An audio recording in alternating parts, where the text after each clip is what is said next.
We are here today to see 10 shocking Bible truths Sabbatarians have never heard. Are you ready for it? Give me a yaman. Give me a yaman. My name is Steve Rudd. I am down from snowy Canada. We live in igloos and we have to chase polar bears away on the way to work. Down here in sunny Jamaica. And we are going to begin our presentation right now. Shocking truth number 10, and we're going to go in descending order. 10, 9, 8 to the big one, number 1. So it's like a countdown. So first we recognize that all Sabbatarians agree that the first covenant was abolished when it was nailed to the cross. Hebrews 8:13, when he said a new covenant, he's made the first obsolete. Sabbatarians agree the first covenant is obsolete. He has taken it out of the way, having nailed it to the cross. Colossians 2:14. Sabbatarians agree that the first covenant was nailed to the cross. Do we have any Sabbatarians here? Got one there, got one there, got one there. Here's one here. She agrees, and she's a Sabbatarian. And the two pastors back there in the back, the Sabbath pastors. You agree. Fantastic. The problem is that the 10 commandments were the legal text of the abolished first covenant. And so we recognize in Hebrews 8 and verse 13, when God said a new covenant, he has made the first obsolete. Now, even the first covenant had regulations of divine worship. There was a tabernacle, the lampstand, the table of showbread, the altar of incense, the ark of the covenant, the jar of manna, Aaron's rod, and the tables of the covenant. That's how the text reads. And our Sabbatarian, she agrees that the tabernacle, as you can see here, it's abolished, it's obsolete. She agrees. She agrees that the lampstand is obsolete and the table of showbread is obsolete. She agrees that the altar of incense is obsolete and the ark of the covenant is obsolete. She agrees all these things were nailed to the cross. And you agree too. The problem is that it also mentions the 10 commandments in the list, in the same list of Hebrews 8:13 to 9, chapter 4. And we find that today, the 10 commandments are written on our hearts, not stone. That's what she'll say. It's okay. It's simply the same law, but now it's written on our hearts. Unfortunately, the stone was not the covenant. The text on the stone was the covenant. God didn't abolish stone tablets. He abolished the text written on the stone tablets. The covenant was the text, not the stone. God didn't abolish stone. He abolished law. And so we realize that the first covenant was written on stone, but the new covenant, the law of Christ, Galatians 6:2, it was written on our hearts. Two different mediums, stone and flesh, and two different laws, the 10 commandments and the New Testament, the law of Christ. But as you noticed here in the text, the first is obsolete, the first covenant, and it actually mentions at the bottom the tables of the covenant, showing you that all of them are obsolete. Now, in the Old Testament, there are 3 critical verses that Sabbatarians do not like to teach their people. The first one is Exodus 34:28. It says, God wrote on the tablets the words of the covenant, the 10 commandments. So the words of the covenant aren't stone. The words of the covenant were written on stone. The words of the covenant are the 10 commandments themselves. Which covenant? The covenant that was nailed to the cross. Which covenant? The covenant that was abolished.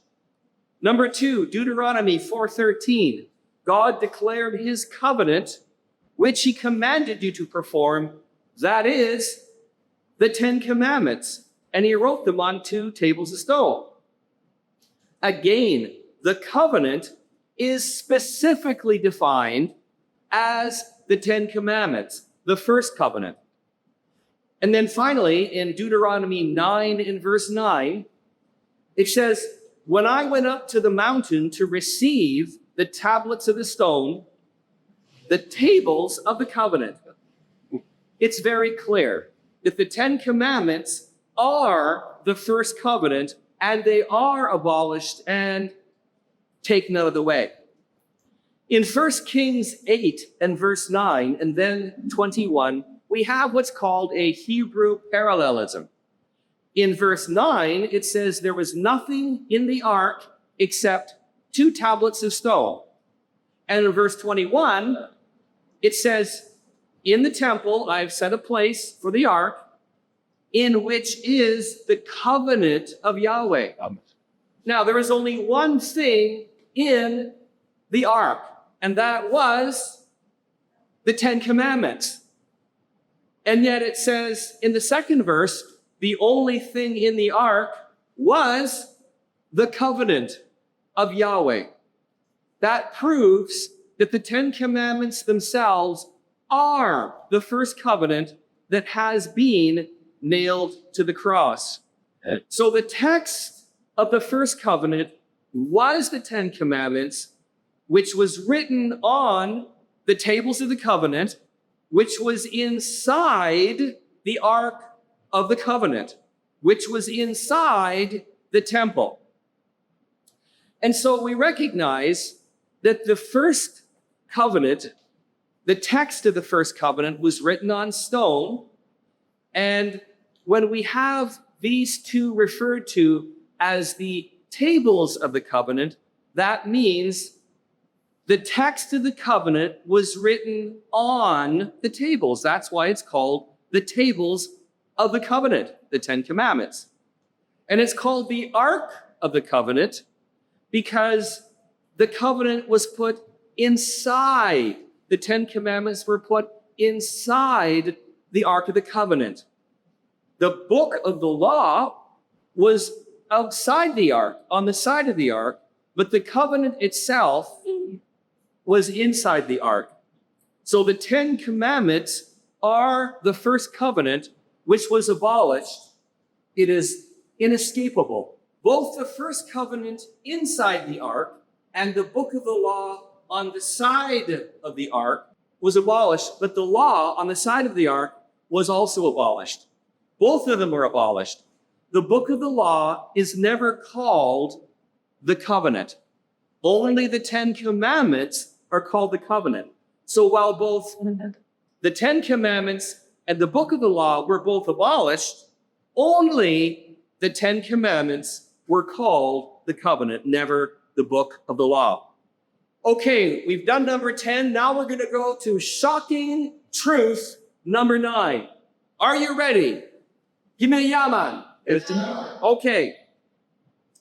Here you have 5 chances to win $10,000. How many of you here want to win $10,000? Well, you have 5 chances. Number 1, find me where this word Sabbath, where the word Sabbath is found in the book of Genesis. Number 2, anybody name that person who kept the Sabbath before the exodus of Moses from Egypt. Number 3, the 4th commandment, to keep the Sabbath, Find it in the New Testament. Where is the Sabbath law, the fourth commandment, quoted in the New Testament? Number 4, name the Christian who kept the Sabbath after the resurrection of Christ.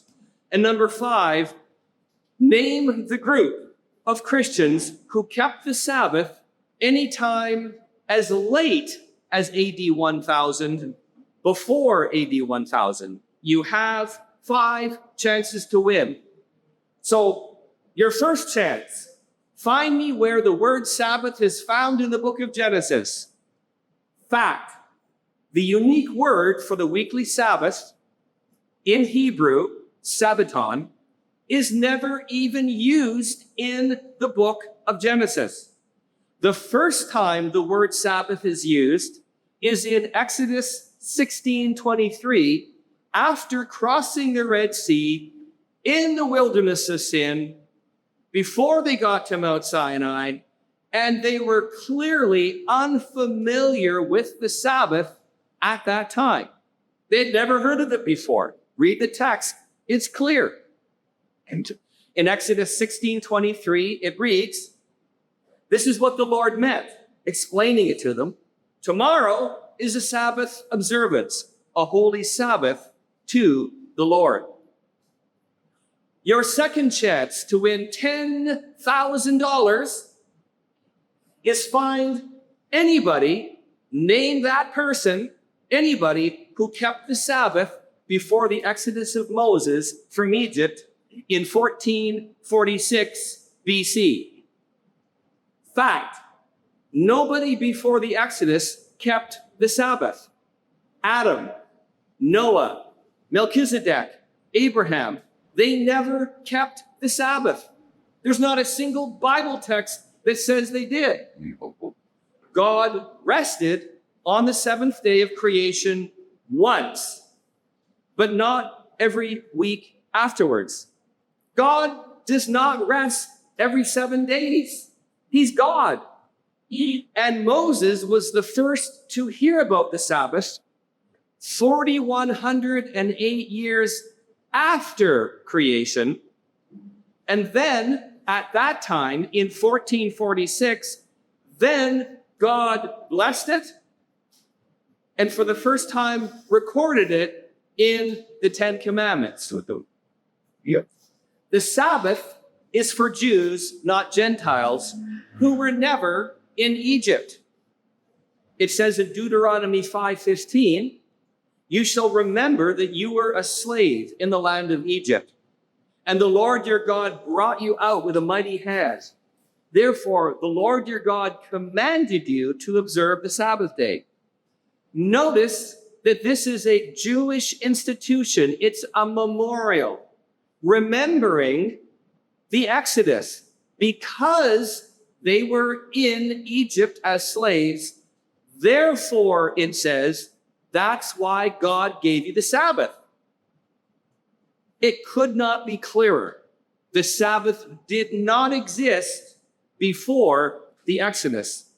And with this, many of the ancient Christians agree that nobody before Moses had ever even heard of the Sabbath.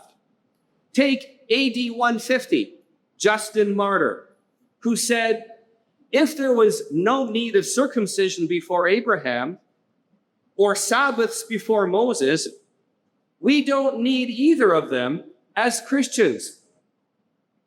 AD 200, Tertullian, who said, Jews who demand the Sabbath is still to be observed must remember that God created Adam uncircumcised, and he didn't keep the Sabbath. And his offspring, Abel, Noah, Enoch, and Melchizedek, offered him sacrifices while uncircumcised, and they also didn't keep the Sabbath.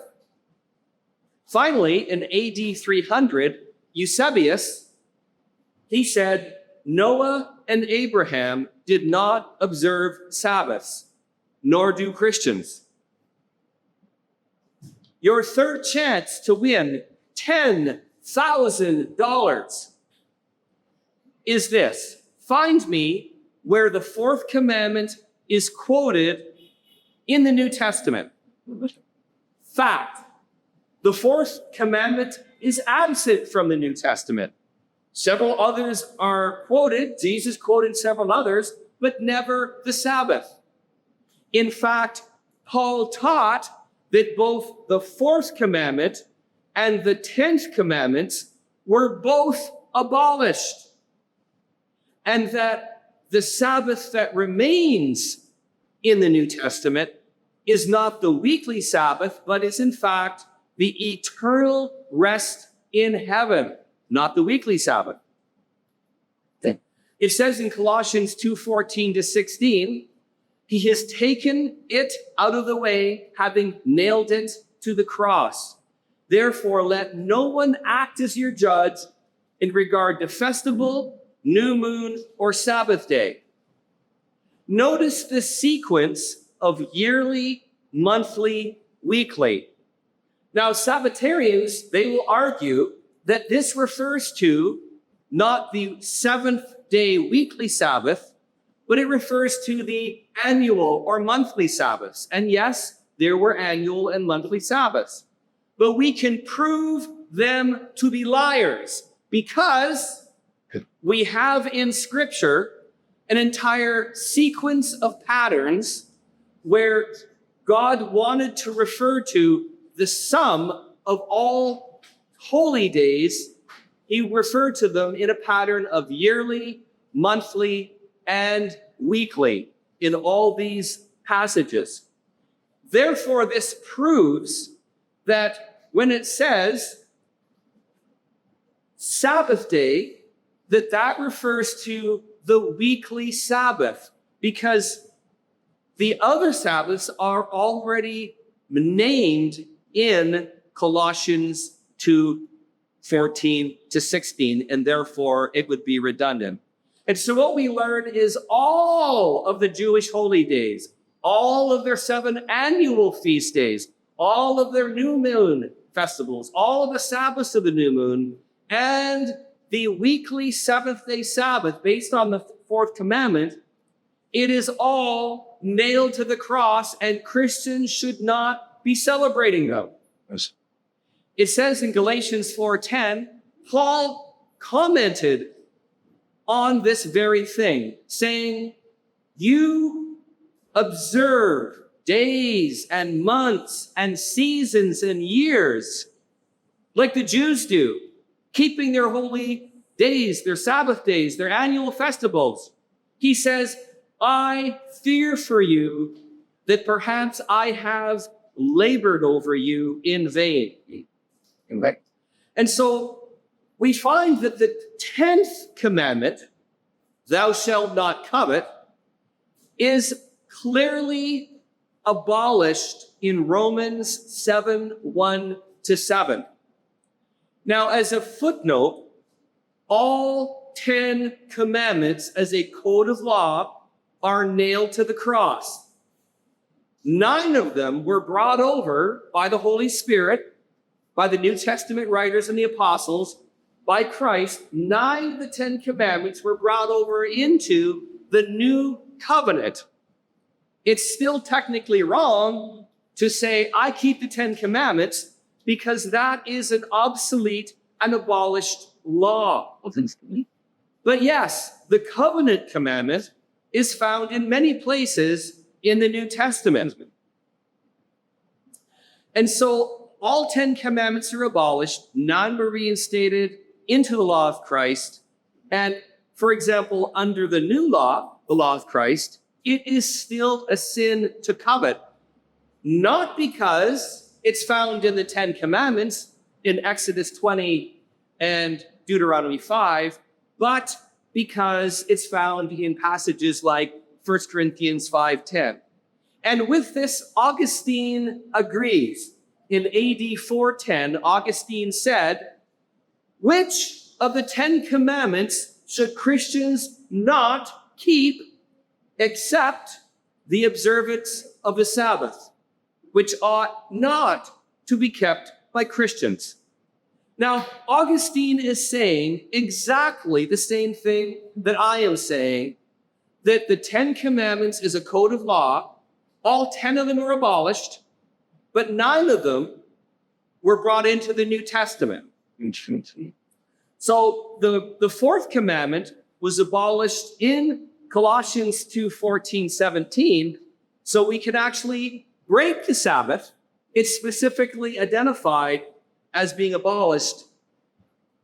As Christians, we can not keep the Sabbath without sin. There is no weekly day of rest for Christians. Yeah. Sunday is not the Christian Sabbath, contrary to many churches teaching that in error. So when we look at the text of Romans chapter 7, 1-7, we notice that there is an illustration. Paul talks to his Christians and says, I know you're Jews and I know you know the law of Moses. Well, in marriage and divorce and remarriage, in Romans 7, 1 and 2, we have this illustration. A woman marries a husband. That's okay. But if she marries a second man while her husband is living, what is that called?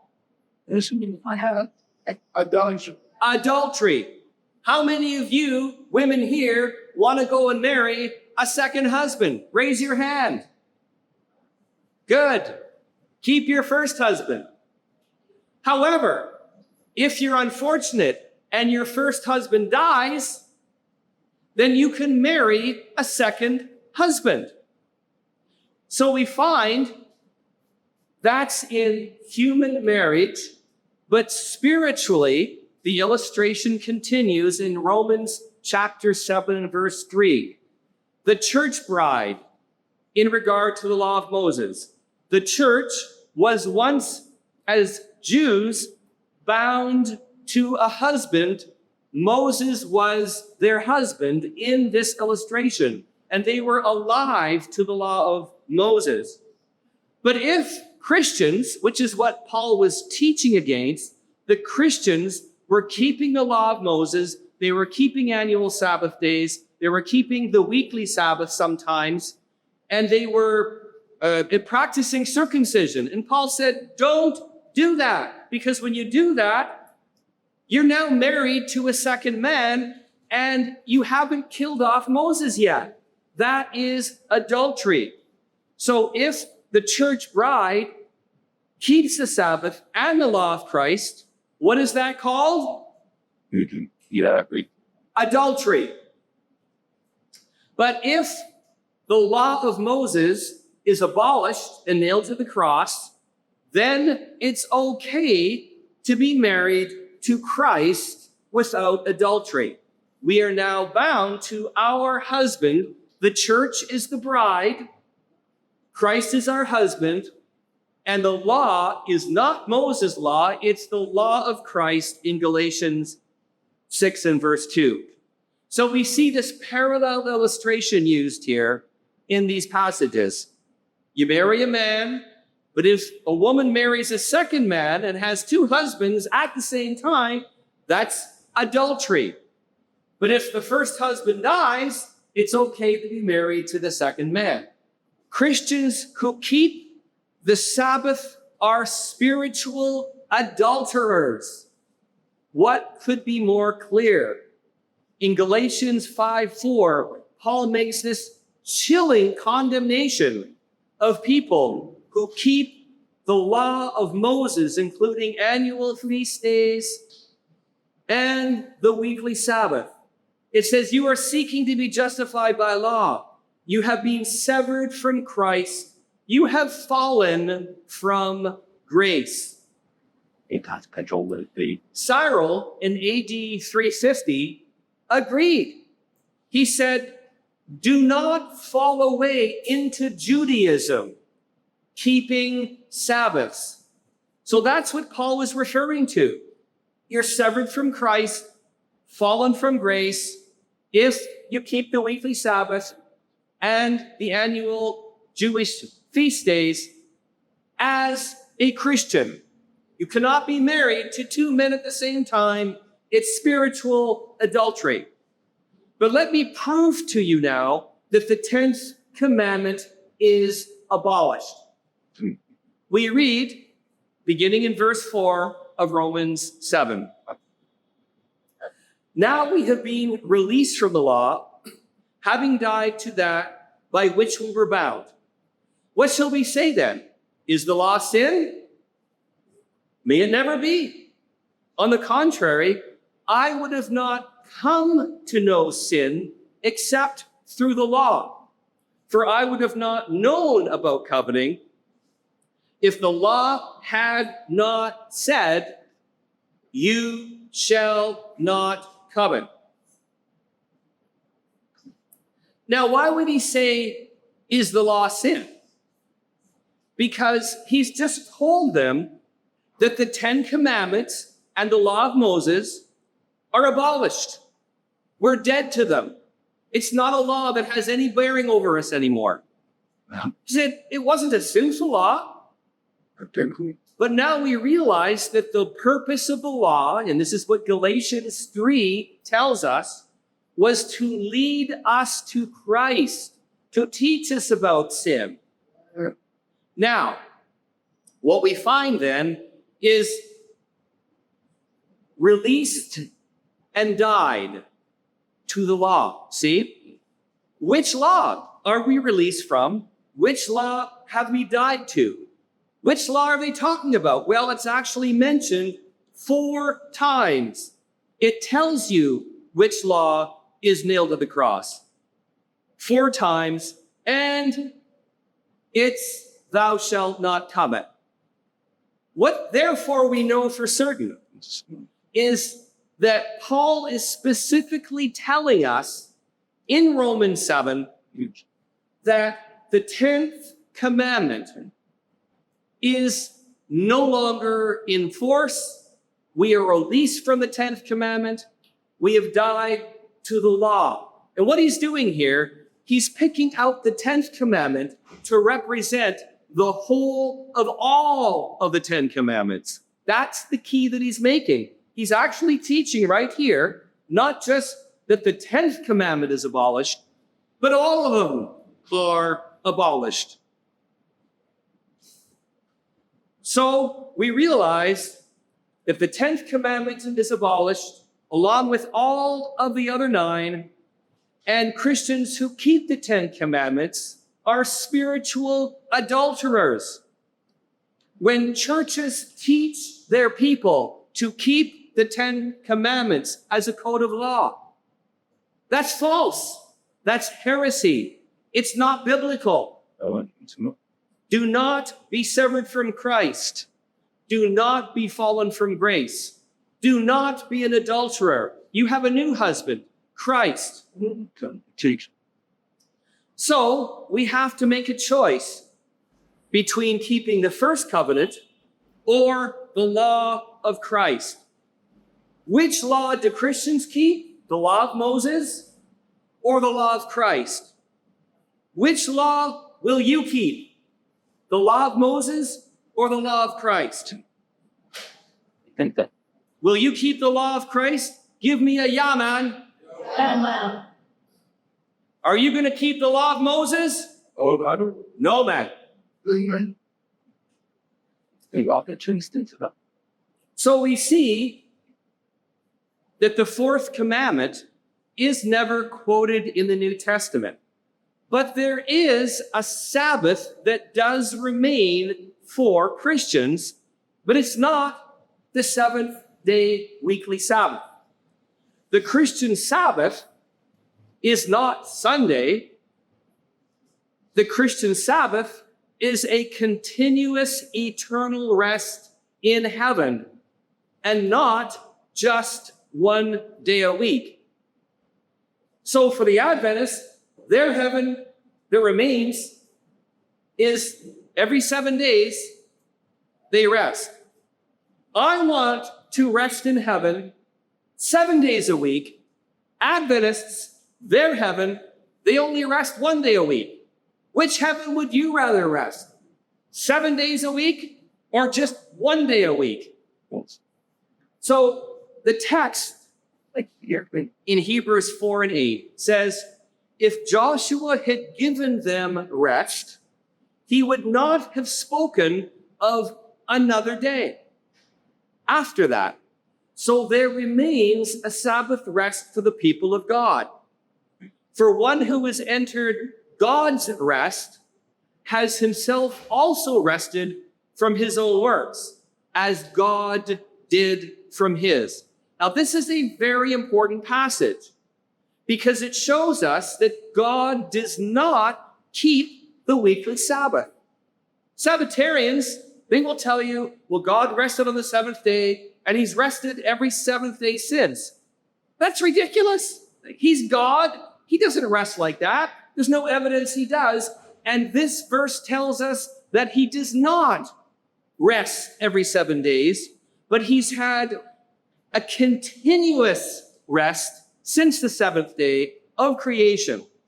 God does not keep the weekly Sabbath. So too Christians will continuously rest forever in heaven, not just one day a week like Adventist heaven. So your fourth chance to win $10,000 is name the Christian who kept the seventh day after the resurrection. Fact, the only recorded church service in the Bible occurred on the first day of the week, and no Christian is recorded as keeping the Sabbath after the resurrection. Name who he was. Who kept the Sabbath? Show me the Bible verse. In Acts 20, in verse 7, it says, on the first day of the week, when we were gathered together to break bread.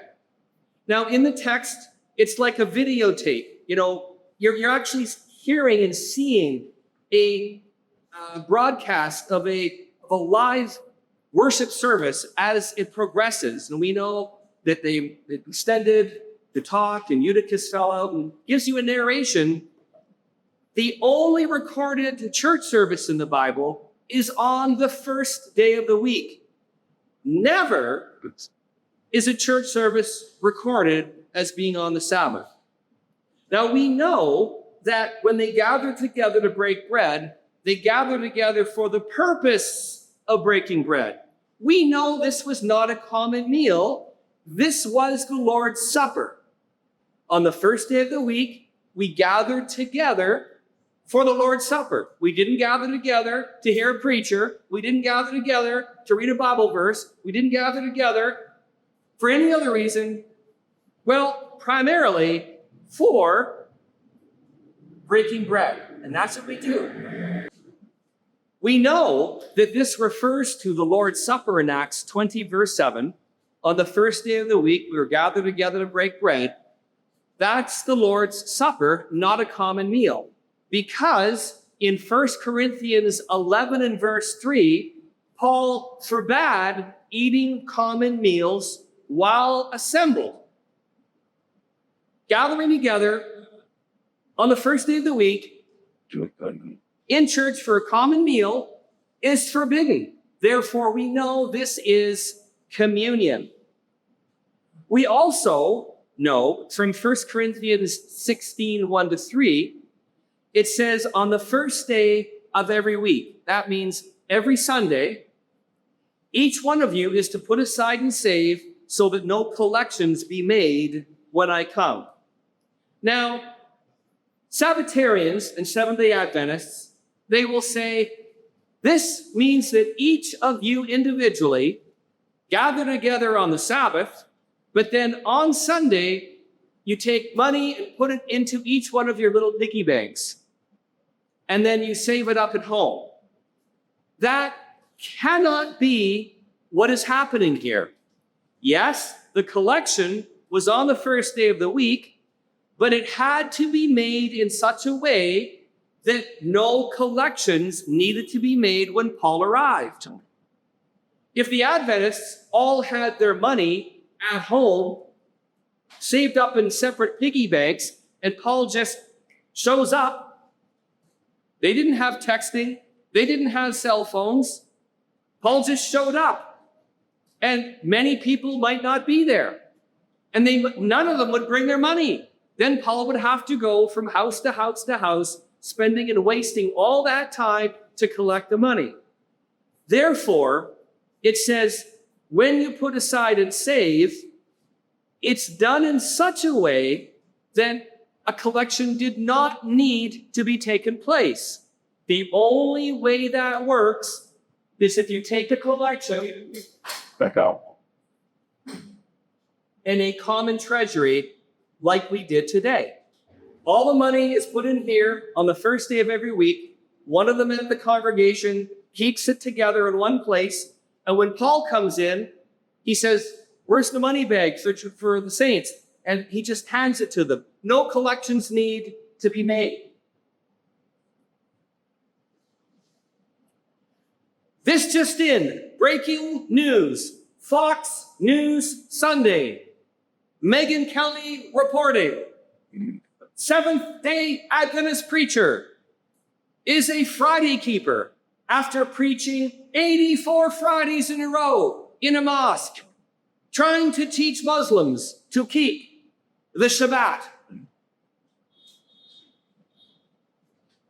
Well, Seventh-day Adventists and Sabbatarians will point to Paul, and they will say that Paul preached 84 times in a synagogue on the Sabbath, on Shabbat. Good.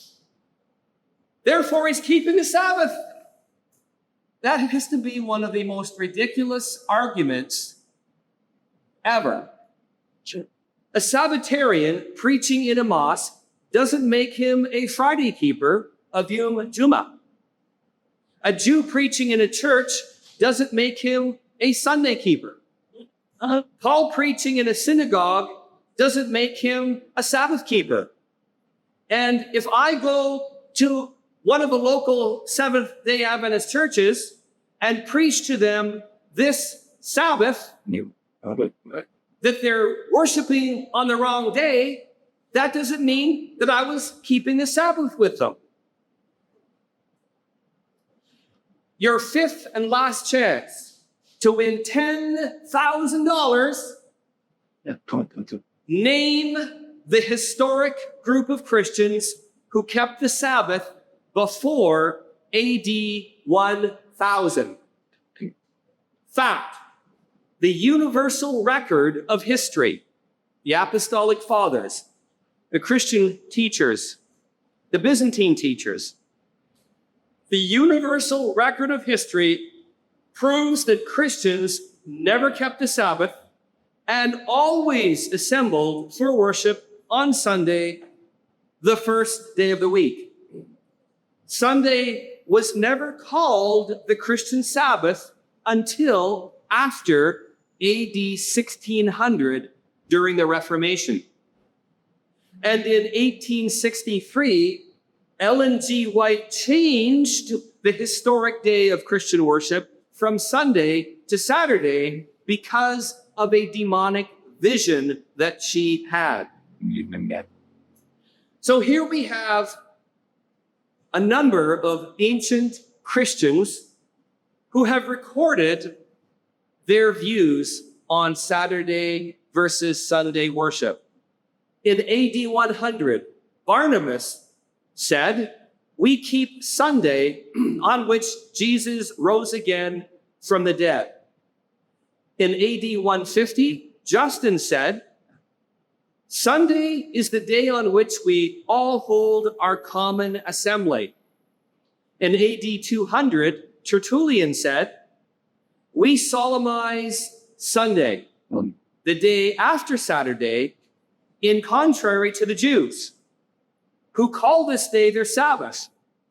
The observance of the Sabbath is demonstrated to have been temporary. In AD 250, Cyprian said, the eighth day is the Lord's Day, being the first day after the Sabbath. In AD 350, constitutions All you men. records, on the Lord's Day, the day of resurrection, assemble yourselves together without fail. In AD 350, Saba records, do not fall away into Judaism, keeping Sabbaths. And finally, in AD 360, the Council of Laodicea records, Christians should not Judaize by being idle on the Sabbath, but should work on that day. They should, however, particularly reverence the Lord's Day, and if possible, not work on Sunday because they are Christians. So that's Now, what the Council of Laodicea is doing is echoing Constantine's decree in AD 321, where Christians were already meeting on Sunday, but after 300 years of persecution, Constantine said, hey, let's give you guys the day off. You're already worshiping on Sunday. You don't have to work anymore, unless you're a farmer. So there was exemptions, and he never called it a Sabbath. That's what the Council of Laodicea is saying. I'm very happy. Until very recently, we had laws in Canada that did not permit working on Sunday, and they're all gone now with secularism. So who wants to step up and win the $10,000?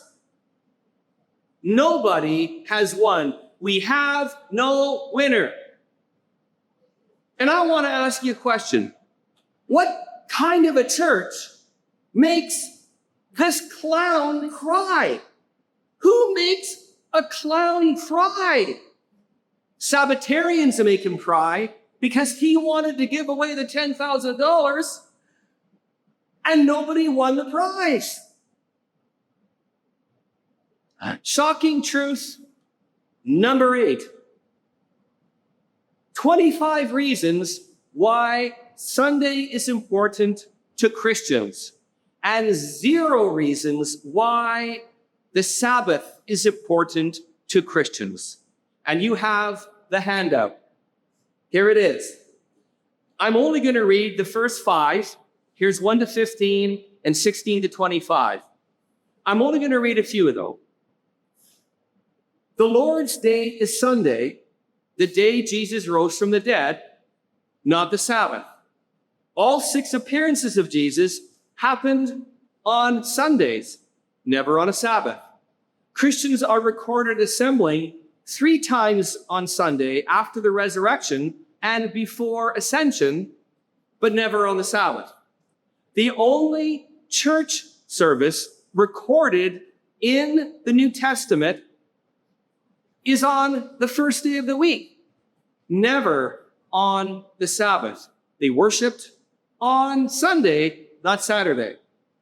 And finally, Christians are commanded every Sunday to put money into a common treasury.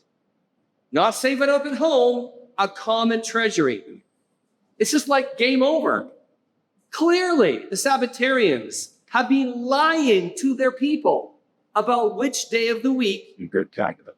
to worship on as Christians. And we have a scoreboard. Yes, this is the scoreboard of the day of worship importance to Christians scoreboard. And the score is 25 reasons for the first day of Sunday with 0 Bible fouls.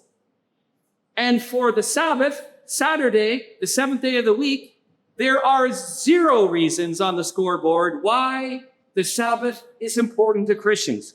The Sabbath was very important to Jews, but for no reason for Christians. And notice the Seventh-day Adventists, they made 666 Bible fouls.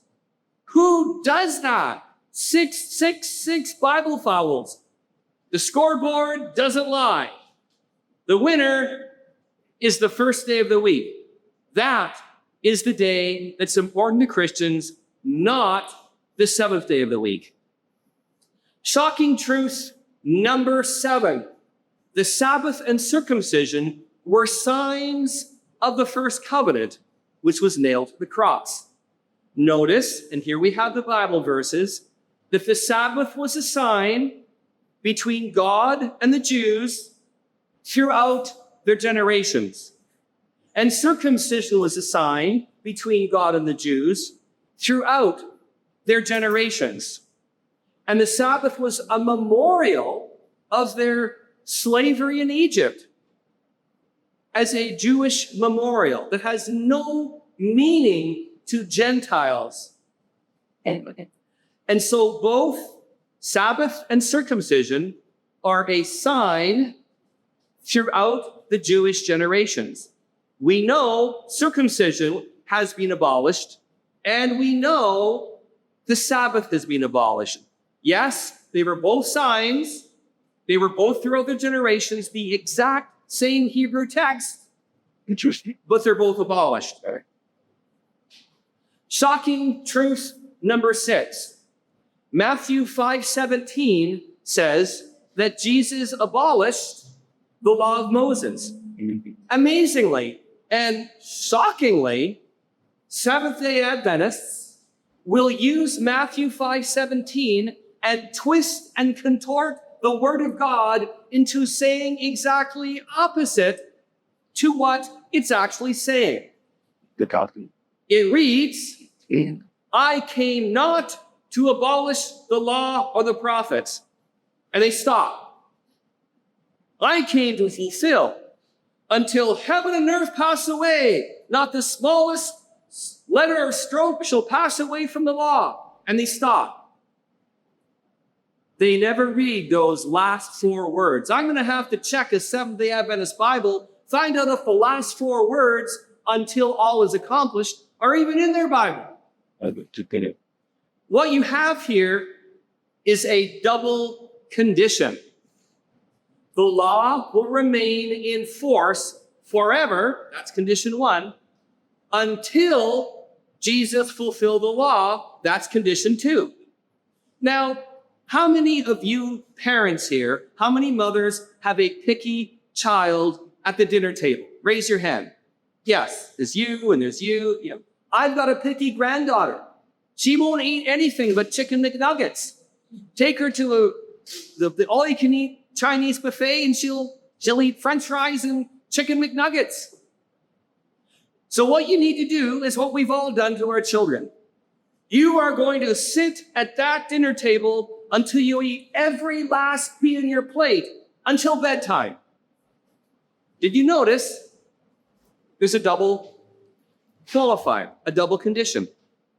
The child is going to sit at the dinner table until bedtime or until they finish what's on their plate. And if they finish their plate, then they get to go play before bedtime. So let me ask you a question. Did Jesus fulfill the law? Give me a yeah, man. Yep. Of course he did. He fulfilled the law and then he abolished it. So his primary purpose was not to come and abolish the law. He was to fulfill it perfectly without sin. And once he did it and died on the cross, we didn't need the law anymore and he got rid of it. He is our forever Passover lamb. The law is abolished, including the 10 Commandments. What's also interesting here is when it says the smallest stroke or letter, when Adventists argue that this is still in force, the smallest stroke of letter in the Jewish thinking always included all of the ceremonial laws, all the sacrificial laws, all the tabernacle laws. They would still be in force. So the Adventist logic is always confused and contradictory and utterly illogical. Shocking truth number 5. God never changes, but his law has changed many times. Now, I have a quotation out of the Seventh-day Adventist Bible. This is from Ellen G. White's own personal Bible. Here's how it reads. I, the Lord, do not change. Therefore, my law never changes. Malachi 3:6. Now, is that how it reads in your Bible? Give me a no, man. No. What happens if you add to the Word of God? Well, in fact, this is not added to their Bible. Thank you. But when they read Malachi 3:6, they interpret it that God doesn't change, therefore the 10 Commandments are still in force. Another example of absurd logic. Notice all the examples of where God's law changes many times over the last 7,500 years. Two Bible passages, Hebrews 7:12, Jeremiah 31:31, Hebrews 8:13. When the priesthood changes, of necessity the law changes also. Well, I thought you said God never changes, law never changes. Well, here it says the law changes. The Holy Spirit tells us the law changes. When he said a new covenant, he's made the first obsolete. Oh, he told me God never changes, therefore his law never changes. Well, we find all these examples.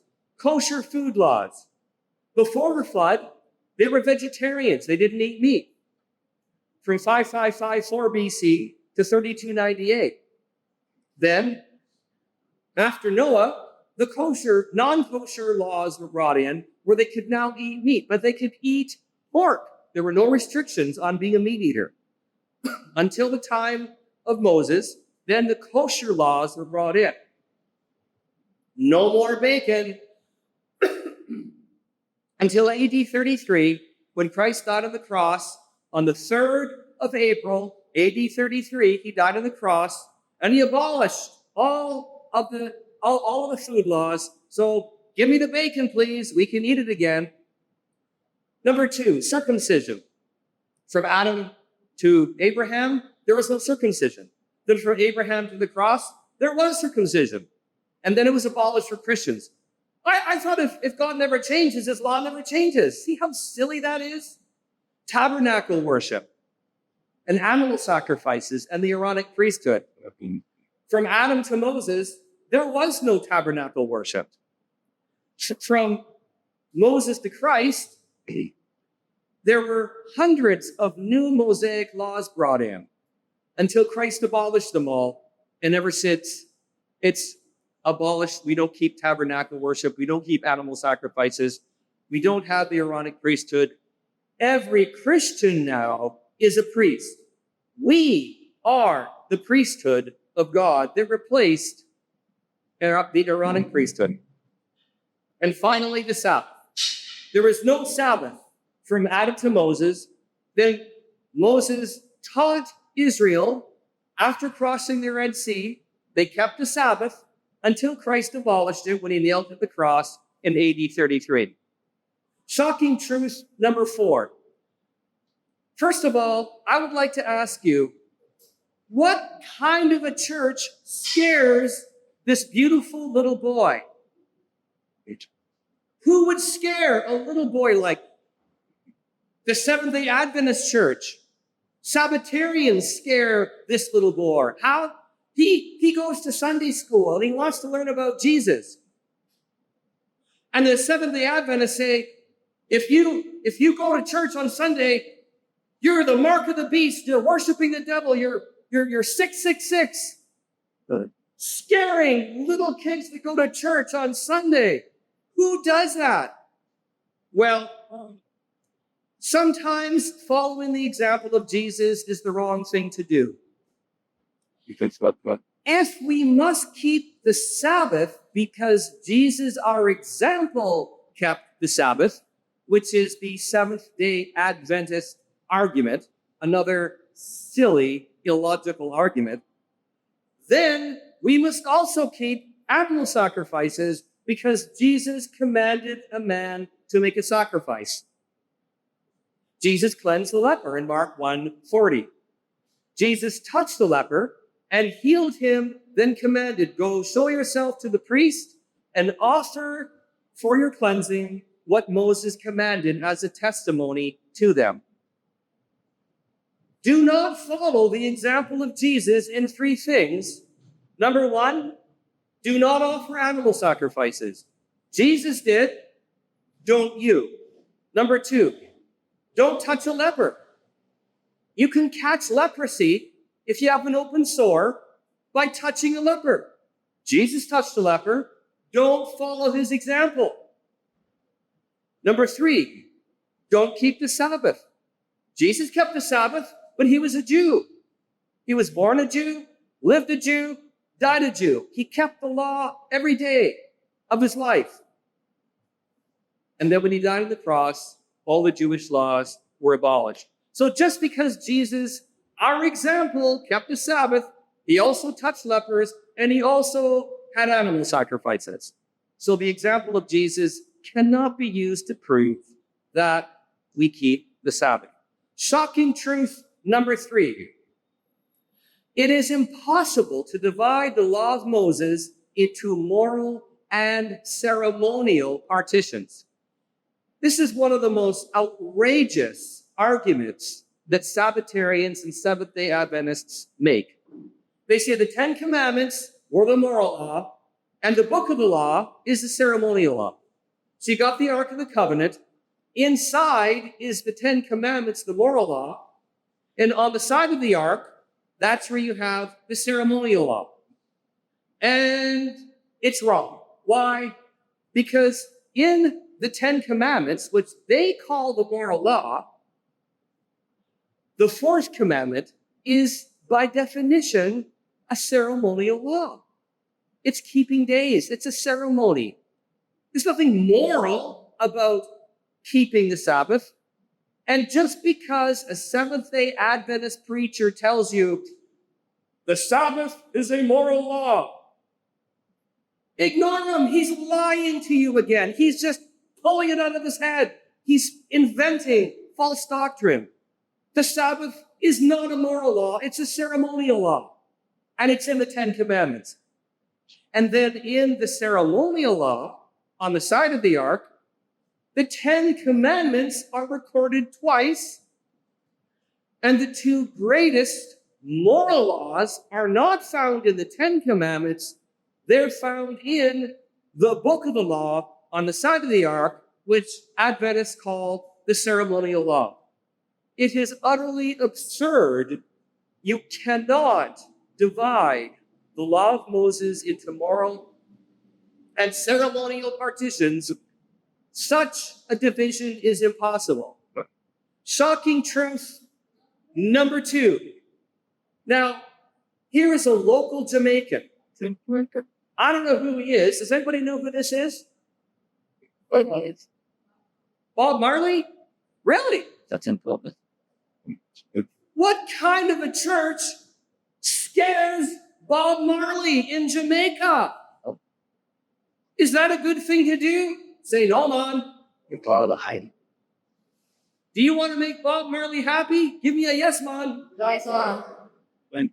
You see, in the Bible, forever comes to an end. The Bible does say, Exodus 31:16, the Sabbath is forever. And Sabbatarians quote that verse. See, it's eternal. It's going to last forever. And poor Bob Marley had never been taught that the Sabbath isn't forever and that Sabbath keeping is wrong. And he should have been smoking less marijuana and attending church more often on Sunday.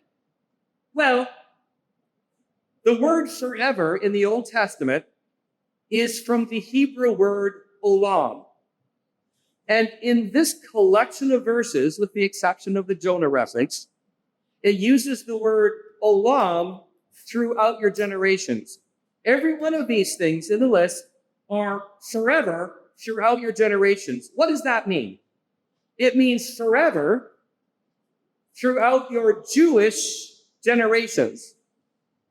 So we have circumcision, which is forever. Did it come to an end? Yes. Jonah, was he in the belly of the whale forever? No. He got out after 3 days. And yet the Bible says in Jonah 2:6, he was in the fish forever. Forever came to an end of Jonah. Then in tabernacle worship, all these things were forever throughout our generations. The altar of incense, the menorah candlestick, the laver for foot washing and hand washing, burnt offerings, grain offerings. The Levitical priesthood was forever. Yet we saw a text where it was abolished in Hebrews. The offering of the red heifer, olam, throughout generations. Then the ceremonial days. Notice all the ceremonial, annual, and monthly feast days that are said to be forever throughout your generations. Pentecost, Passover, the Feast of Trumpets, the Feast of Tabernacles, the Feast of Unleavened Bread, are all said to be forever throughout your generations. And yet, do the Seventh-day Adventists keep any of those feast days? Give me a no, man. No, they don't. Why? Because they understand that forever can come to an end. And it does come to an end. That's right. The Sabbath is said to be forever throughout your generations. But like everything else on the list, forever came to an end. So who wants to make Bob Marley happy? Give me a yes, man. Don't worry, be happy. And that, Don't Worry, Be Happy is my favorite Bob Marley song. As a Canadian, I'm glad to be down here in Jamaica, and I'm glad to hear Bob Marley's best song, Don't Worry, Be Happy. So we see, therefore, shocking truth number 2 as we continue, that circumcision, Sabbath, and Passover were all a memorial of the Exodus, a sign of the first covenant, and they were said to be forever. Notice that circumcision, Sabbath, and Passover were all 3 forever for generations. And yet, circumcision and Passover are clearly, everybody agrees they're abolished, as is also the Sabbath. Now, here's an interesting one. Circumcision and Sabbath were both called a forever covenant. And yet circumcision was abolished. Therefore, we know the Sabbath is abolished. Both the Sabbath and the Passover were memorials of the Exodus. We know the Passover is abolished, and so too is the Sabbath. And a sign of the covenant, circumcision, Sabbath, and Passover, they're all abolished. So Jeremiah 31:31, I will make a new covenant with the house of Israel. And he said, a new covenant, he's made the first obsolete. Well, now we've come to the end. You all came for one reason. Did the Pope change the Sabbath? Is Sunday worship the mark of the beast? No! Shocking truth number 1, the Pope didn't change the Sabbath. It was abolished by Jesus. So we find that Christians have always worshiped on the first day of the week. Now, inspired prophet Ellen G. White, she recorded a vision through the Holy Spirit where she went into heaven and she learned that the Sabbath was not nailed to the cross, and the 4th commandment of the 10 commandments was glowing ever so brightly, as if keeping a day is more important than loving thy God and not taking his name in vain. Really? How ridiculous. But there she was, being led by inspiration, and she said, the 10 commandments and the Sabbath day are still in force, and it was the Pope that changed the day of Christian worship. Well, that was what she said as a prophet under inspiration. And somebody came along and tapped her on the shoulder and said, Alan, I know you're our prophet, but, there was no Pope until AD 606. Pope Boniface III was the first pope in recorded history. There was no pope in the Catholic Church or the Orthodox Church before that time. So obviously, Ellen, hello, sorry, it couldn't be the Pope. The Pope didn't exist. She said, oh, hold on. This just in, breaking news, Fox News Sunday. I'm getting a new revelation. Oh, what's that, God? You were wrong. Sorry. So God just updated me. He said sorry for misleading me, but actually it was Constantine in AD 321 when he gave his edict to no working on Sunday. What we find is, for the first 300 years, Christians were persecuted. In 313, Constantine issued a decree of toleration, ending the persecution. 8 years later, he said, you guys were persecuted. You've always been worshiping on Sunday. I'm going to give you the day off. You don't have to work anymore on Sunday. He didn't call it a Sabbath.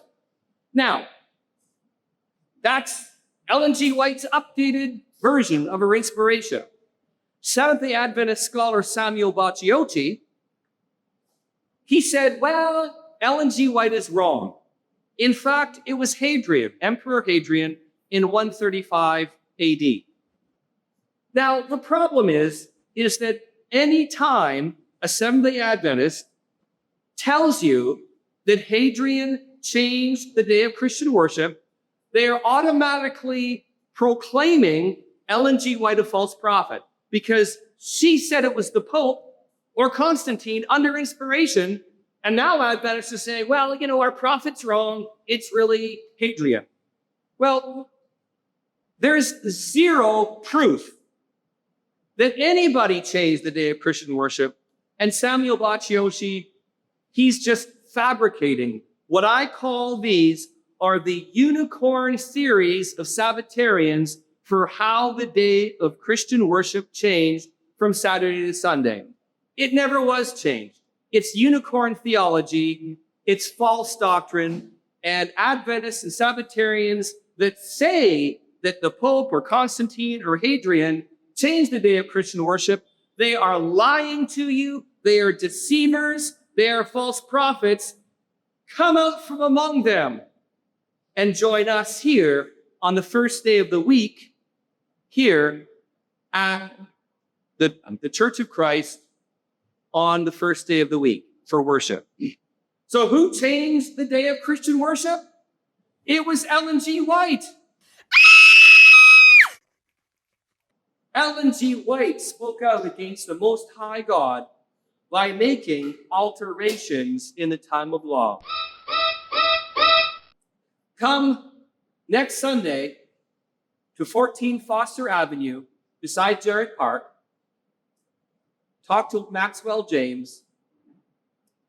And if you would like to find a local church, if you're viewing this online and you'd like to find a local church that worships on Sunday, like the Bible commands, you can go to the website www.bible.ca/directory/seek.php, all lowercase. Or you can go to the Sabbath Keepers Refuted website, where you can view this video and see all kinds of other Bible outlines showing you that the Sabbath is not the day of Christian worship, but Sunday is, at www.bible.ca/sabbath.htm, all lowercase. I am Steve Rudd from Canada, and it has been my pleasure to be your guest in your fine country of Jamaica. Which day of the week do you want to worship on? Do you worship on Sunday? Give me a yeah, man. Yeah.